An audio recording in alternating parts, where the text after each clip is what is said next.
Thank you very much, Patrick. So I first of all, thanking also Thierry de Montbrial for the invitation. This is the second time I join these type of forums with the World Policy Conference.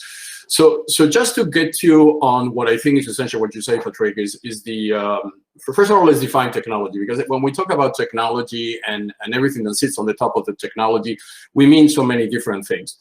The technology that we are using now, it is a legacy technology that was invented actually in '89 when the World Wide Web was launched in Geneva, CERN, between Geneva and France. And the web was already one of the disruptions, because at that time, and I was in the UN, actually, I developed the Node 0 on the web, because the UN was one of the first agencies connected due to proximity. The problem, and this has been reflected by Professor Andler when he mentioned Tim Berners-Lee on the ethical connotation of the use of this infrastructure. What we realized already at that time, at least 31 years ago, is that although there was a huge disruption, because we moved from a centralized system, ARPANET and the internet, which was a legacy military system, to a totally decentralized system where universities and governments and people will hyper-connect between themselves. And that was transforming. That was a great news for developers like us, because we saw a bright future. We saw, wow, I mean, this is the big opportunity to decentralize data, to let people access anywhere in the world, and being able to share international global knowledge from the nodes down to the terminals. But we also detected a problem. And I was one of the first ones to detect that problem, and I based my entire career on that problem, is that the web, the internet, doesn't know who you are. I mean, you remember this famous image, the internet doesn't know you're a dog, or does not make the difference between a dog and a person. So because the person was not designed in the original architecture of the World Wide Web, what has happened is that the web doesn't know what a human person is. The web knows what a video camera is, where our computers that we are connecting now it is, where a microphone it is. That's a machine identity interconnectivity, and the web is very good for that. But the humans, we need to connect via something to represent ourselves, but we don't have nothing in our body or in our DNA that will connect immediately to the internet to make sure that the internet recognizes me as a human and will make the difference between me and a robot, or me and a connected car, or me and a video camera. So that has created an unprecedented issue, because obviously when we started the web, it was only a bunch of people connected. Now we are connecting the entire world population, and we are also connecting now 1 trillion devices by the year 2030, what we call the IoT. So all that infrastructure that we are building is sitting on this deficient base infrastructure. So this is like building very sophisticated cars that will run in a very dangerous roads. You know, you have to put the security on the car rather than investing in the road. And that's why you have now a $10 trillion economy that has been very smart in detecting that actually, because the human was not protected on the internet, the human has become the product on the internet. And this is the social media company has made fortunes sitting in a $10 trillion economy. Each of those companies now worth more than $1 trillion. So how can we undo that? And what is the 2 or 3 things that needs to happen in order not to continue in this exponential curve? Because if we do so, and I wrote a book with the name Transhuman Code, humans will disappear. I mean, we are totally a liability for that infrastructure. We are slow. Our biological self is full of issues, and we die, and we lose our capacities over the lifetime. So we'll make the internet as it is now, the web, will reach the conclusion very soon, at the time the singularity connects with AI, then the humans are not required anymore, and we will disappear. The humans will disappear, and there's a very concrete risk that the human will disappear. And many companies and many areas in the world, including Silicon Valley, they are already working into that possibility that the humans are not required. So how can we undo that, or at least prevent that to happen? And it's basically to solve the legacy issue. The human needs its digital identity to be controlled by the human. And that means that when you are talking in health, there's regulations. I mean, you have HIPAA regulation in the United States, HIPAA, that basically protects your records, it protects your the right to control your medical information, to download information in your cloud and encrypt your cloud and only give a key to anybody that you will trust to access that cloud. But there's not international consensus or even practice to generalize that process. So we are in a situation where the companies, these multinationals that have gained a huge amount of power and control on your personal data, they are making this process very slow and very complicated. So we are reaching a situation where I think if we don't do something, and maybe COVID is the activator, and I am always an optimist person, so I see the COVID as an opportunity to do something, we will accelerate the problems in that space. Another problem we are facing is that, I mean, obviously the consequences of fake data, identity theft, manipulation of websites, illicit trade, $1 trillion economy, all that is based on the fact that we are unable to strong authenticated persons and objects related to that person. I just received this morning an alert from Homeland Security. As a cybersecurity company, we receive alert. And one of the alerts says next year, COVID is going to be an unprecedented problem for the certification of objects. So this is a fake news year. Next year is going to be a fake object year. And imagine the consequences of millions of vaccines will be infiltrated by mafias around the world. I gave yesterday a presentation with economists where we discussed exactly that problem, where people might be actually die because what they're injecting themselves is a fake product. And that, imagine the consequences of the public opinion if something like that happens. So we are reaching a situation where if we will be serious about it, and if we really want to convert the digital economy and the transformation economy into something that is viable and will not hamper the human, we will need to sit in a situation where a private-public partnership needs to happen, where we decide that individuals need to have control of their digital identity. Digital identity, as I mentioned before, is the connector of who I am to the internet. So the internet recognizes that I am a human. But that digital identity should not be issued by Facebook or by Amazon or by Apple or whatever. That digital identity should be owned by me. It's my birth certificate. It's like I am entitled to a birth certificate, and that birth certificate is mine. Does not belong to anybody. Actually, it is the birth certificate that allows me to have my identity card, my passport, and so on, which are attributes to that identity. So in that model of a digital identity owned by a person, with blockchain technology and decentralization, which is what you just mentioned before, we enter into a decentralization mode of a third generation of the internet.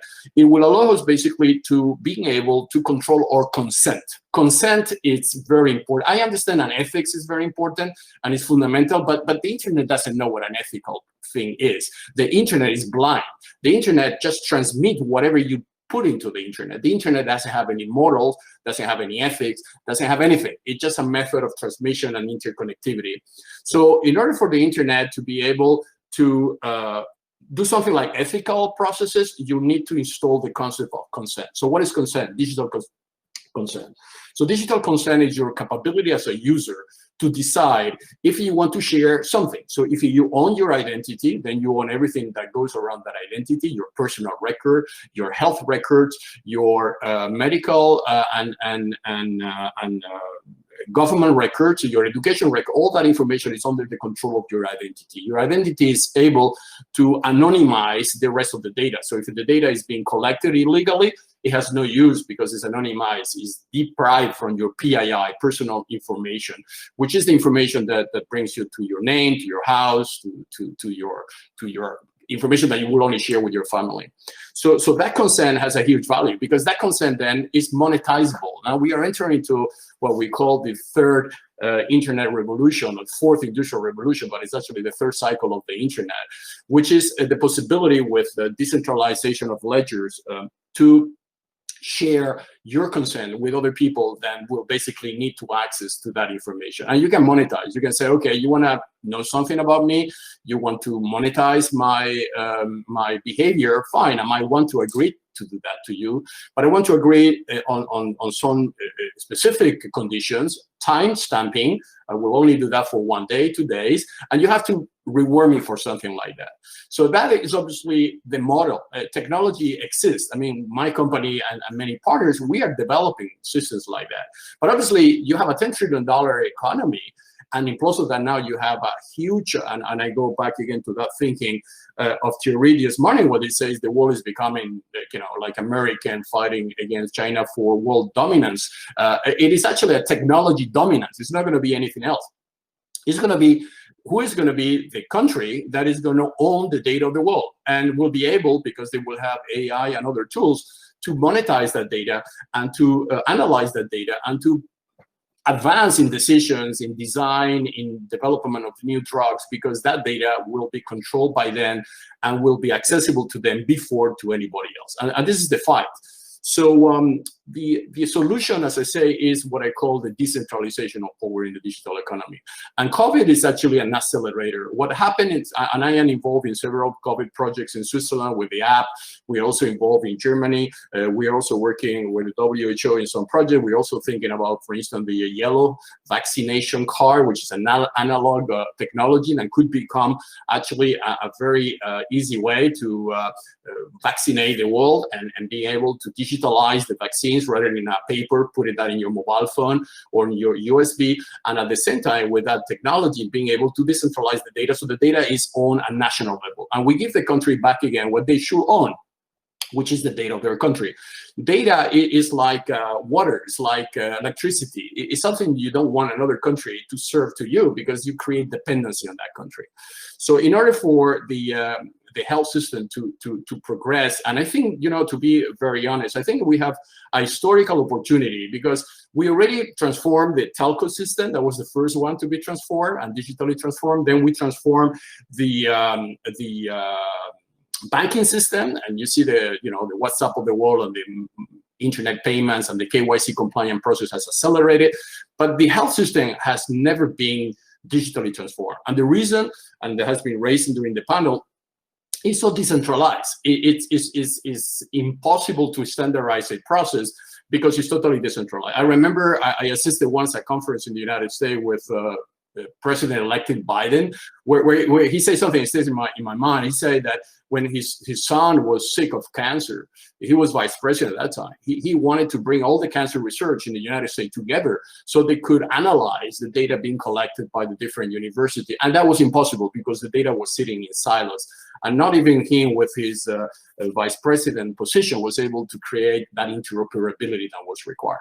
So we are in a situation where if we transform the health system with a vision of user-centric and consumer-centric or patient-centric, which is me as a user, I should own my data. How many places in the world, if you get sick and you go to the doctor and the doctor do an x-ray on you, you will never see that x-ray. And if you want to change doctor, you will have to negotiate with your doctor to get hold of your record. So that's a violation of my personal data. The x-ray belongs to me. The doctor can obviously check the x-ray, but under my consent. So the issue of consent will allow us to advance enormously in the health system. It will be possible, as you say, by creating standards, and there are many standards available. Those are international standards. By the way, the standard on digital identity belongs to ITU. It's the X509 standard. It was one of the oldest standards. And if we will be adopting those standards, we will be in a very strong position to be interoperable. The other subject, which I think is critical and has been raised during this panel, is data, the ownership of data. So data should be owned by the source and not by the destination. So that means that when with the quantity of data that we are collecting now, if we apply the GDPR principles that we have, for instance, in Europe, and I think Europe is one of the most advanced countries on protecting data and protecting identity with the eIDAS certification process. That could be extrapolated to many other countries. Because in the future, what it's going to be is that you know, China, United States, Russia, and Europe, we're going to be platforms. We're not going to be anymore that naive internet, that naive web that I had the privilege to see burn in Geneva 30 years ago. That was the naivety to think that this will be the solution to the world. That tool that was designed to solve many of the problems has become the problem itself.